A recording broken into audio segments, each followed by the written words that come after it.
Nobody knows exactly where it came from. Nobody knows who Satoshi Nakamoto is. He releases it to this group of cypherpunks on a mailing list. It gets very little attention at first. And what I think is interesting, I'm jumping around a little bit there, is that the cipher, I don't know how many of you are familiar with the cypherpunks, but they were this group of cryptography experts, very concerned about issues of privacy, about issues, all the issues that revolve around privacy and technology, and had been dealing with this for decades, and decades ago had been thinking about a digital currency, a coin. This is one of their prime ideas. Had worked on it for a long time.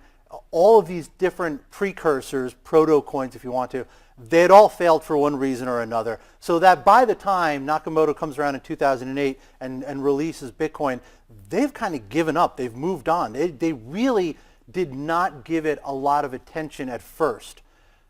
But through this period that we're in, 2008, 2009, the crisis, it starts to gain some adherence. It's very small, but it starts to gain some very, very passionate people around this idea, and they are attached to it.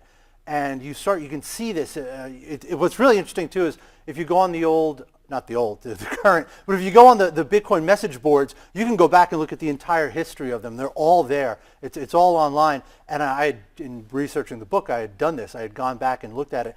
And it's fascinating. You can see it goes from a couple of people to a couple of dozen of people to a couple of hundred people to thousands of people, and they are fueled by this idea of a solution to this problem that the real world is going through all the time that we're seeing these headlines about the crisis. This solution of an alternative currency that completely sidesteps everything that is giving us all these problems, and you start to see a community grow up around Bitcoin.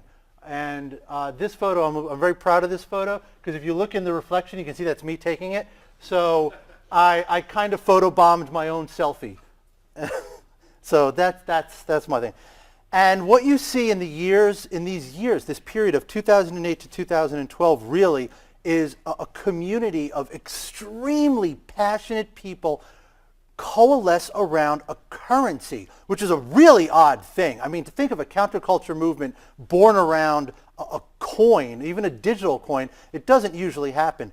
But this community grows, and it's techies, it's libertarians, it's people who are just kind of fed up with the system, and it becomes a cultural movement. It was really interesting.